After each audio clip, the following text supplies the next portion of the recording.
অভয়াকাণ্ডের রেশ কাটেনি, তার মধ্যেই বিজয়ের সঙ্গে যে নারকীয় ঘটনা ঘটলো, যে নোংরামি হলো, তা কখনোই মেনে নেওয়া যায় না। কুলতলির এই ঘটনায় রীতিমতন চাঞ্চল্য ছড়িয়ে পড়েছে। আরজি করের কাণ্ড সামনে আসার পর বলা হচ্ছিল যে বাংলায় আর কারুর যেন নাম অভয়া রাখতে না হয় বা তিলোত্তমা রাখতে না হয়, কিন্তু দেখুন মাত্র কিছুটা সময়ের ব্যবধান, অভয়ের পর নতুন নাম চলে এলো বিজয়া। বিজয়ের সঙ্গে যে ঘটনা ঘটেছে তাও এই উৎসবের মরশুমে, সত্যি প্রশ্ন উঠছে মানুষের বিবেক নিয়ে। কুলতলিতে বিজয়ের দেহ গ্রামে ফিরতেই রাতভর সেখানে উত্তেজনা বজায় রইল, মিছিল করা হলো, এলাকা যথাযথভাবে থমথমে হয়ে রয়েছে। সোমবার 7ই অক্টোবর রাত 11টা নাগাদ বিজয়ের দেহ পৌঁছায় গ্রামে। যদিও তার অনেক আগে থেকেই গ্রামের মানুষজন রাস্তায় বসে পথ অবরোধ করে বিক্ষোভ দেখাচ্ছিলেন। তাদের একটাই দাবি, এই ঘটনার বিচার হোক। দেহ গ্রামে ফিরতেই সেই দেহ নিয়ে চলল বিক্ষোভ এবং প্রতিবাদ আন্দোলন। রাতে দেহ নিয়ে যাওয়া হয় গ্রামের ভিতরে, সেখানে একটি মন্দিরের সামনে দেহ রেখে চলল শোক জ্ঞাপন পর্ব। রাতেই দেহ সৎকার করা হয়নি, দেহ রাত ভর রেখে দেওয়া হলো সেই গ্রামেই। এরপর মঙ্গলবার 8ই অক্টোবর সকালে দেহ নিয়ে র্যালি করলেন গ্রামের মানুষ। মোতায়েন করা হয় প্রচুর পুলিশ।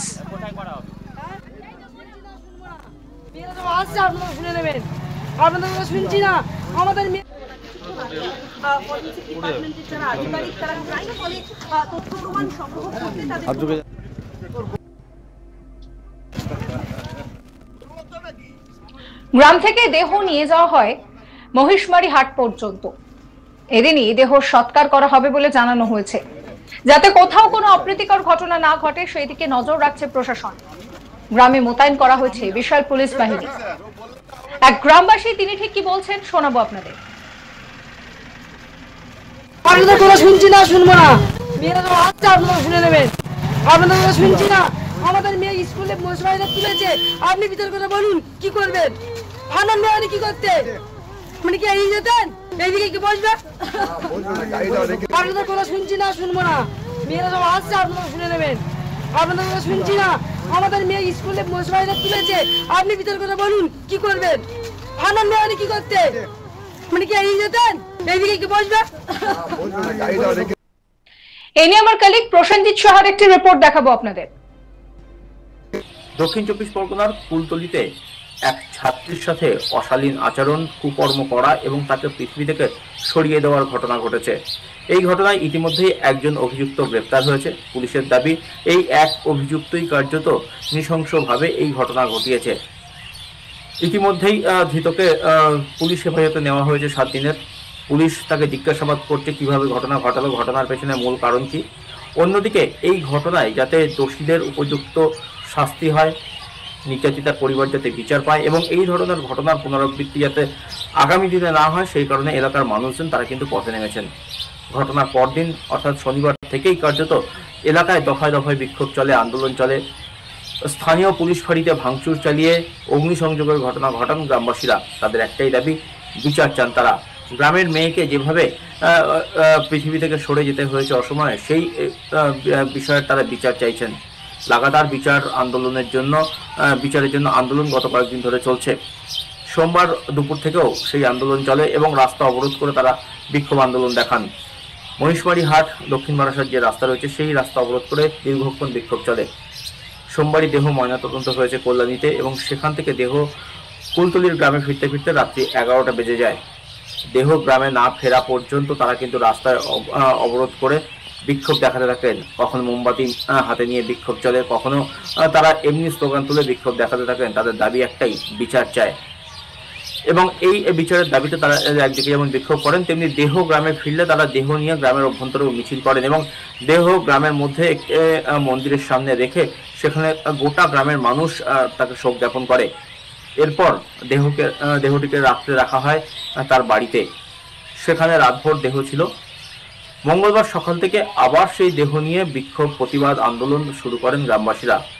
এদিন সকালে দেহ নিয়ে মহিষমারি হাট পর্যন্ত তারা যান এবং আশপাশের এলাকা তারা প্রতিবাদ মিছিল করেন। এরপর দেহ নির্যাতিতার বাড়ির পাশে একটি জায়গায় সেখানে সমাধিস্থ করা হবে, এমনটাই সূত্র মারফত জানা যাচ্ছে। এবং এই দেহ যে গ্রামে এসেছে এবং তারপর যে দেহ নিয়ে বিক্ষোভ মিছিল চলছে, এই ঘটনাকে কেন্দ্র করে যাতে কোথাও কোনো রকম অপ্রীতিকর ঘটনা না ঘটে সেই কারণে প্রচুর পুলিশ মোতায়েন করা হয়েছে। শুধু বারুইপুর জেলা পুলিশের অন্তর্গত পুলিশ কর্মীরাই এখানে আসেননি, এখানে আশপাশের পুলিশ জেলা থেকেও কিন্তু পুলিশ কর্মীরা এখানে এসেছেন, যাতে কোথাও কোনো রকম অপ্রীতিকর ঘটনা না ঘটে সেদিকে নজর রাখছেন পুলিশ কর্মীরা। এবং গোটা পরিস্থিতি যাতে শান্তিপূর্ণভাবে মিটে যায়, যাতে সমাধিস্থ করা শান্তিপূর্ণভাবে হতে পারে সেদিকে নজর রাখছেন পুলিশ প্রশাসনের কর্তারা। পুলিশের তরফ থেকে যেমনটা জানানো হচ্ছে যে এই দেহ গতকাল রাত্রে অর্থাৎ সোমবার রাতেই সমাধিস্থ করা বা দাহ করা বা সৎকার করার ব্যবস্থা বা উদ্যোগ নিয়েছিল প্রশাসন, কিন্তু গ্রামের মানুষ তাতে রাজি হয়নি। গ্রামের মানুষ মঙ্গলবার সকালে সেই মৃতদেহ নিয়ে আবারও এলাকায় মিছিল করেন। তারা বিভিন্ন প্রান্তে এই দেহ নিয়ে তারা প্রতিবাদ মিছিল করেন, বিচারের দাবিতে মিছিল করেন এবং আগামী দিনে যাতে এই ধরনের ঘটনা পুনরাবৃত্তি না হয় সেই দাবি তোলেন। পাশাপাশি অভিযুক্তের যেন দৃষ্টান্তমূলক শাস্তি হয় সেই দাবিও তারা করেন। সব মিলিয়ে এখনো পর্যন্ত এলাকায় পরিস্থিতি যথেষ্ট থমথমে রয়েছে, প্রচুর পরিমাণে পুলিশ মোতায়েন রয়েছে যাতে নতুন করে এলাকায় কোনো রকম উত্তেজনা না ছড়ায় সেদিকে নজর রাখছে প্রশাসন। প্রসঙ্গত দক্ষিণ 24 পরগনার কুলতলিতে বিজয়াকে সেখানে শারীরিকভাবে নির্যাতন করে শেষ করে দেওয়ার ঘটনা ঘটে, আর তাতেই তদন্তে নামে ফরেনসিক বিশেষজ্ঞরা।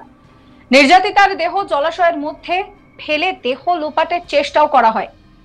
ঘটনার তদন্তে সোমবার দুপুরে গ্রামে পৌঁছান ফরেনসিক বিশেষজ্ঞরা। যে জলাশয় থেকে নির্যাতিতার দেহ উদ্ধার হয় সেখান থেকে নমুনা সংগ্রহ করেন তারা। পাশাপাশি মহেশবাড়ি হাটের যে পুলিশ ফাঁড়ি রয়েছে সেখানে যারা ভাঙচুর চালিয়েছেন সেখান থেকেও নমুনা সংগ্রহ করা হয়। ফরেনসিক বিশেষজ্ঞ সন্দীপ ঘোষাল কি বলছেন শোনাবো।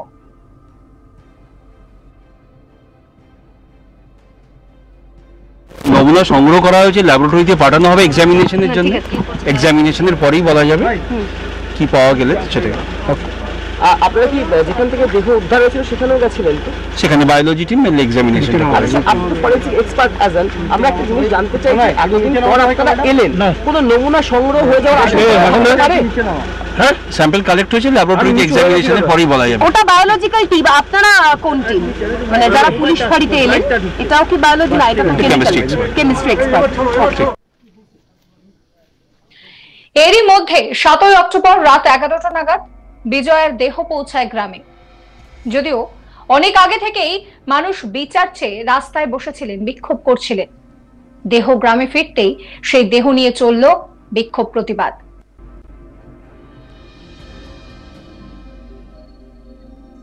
সাবস্ক্রাইব করবেন আজ তাক বাংলার ইউটিউব চ্যানেলকে, ফলো করবেন হোয়াটসঅ্যাপ চ্যানেলও।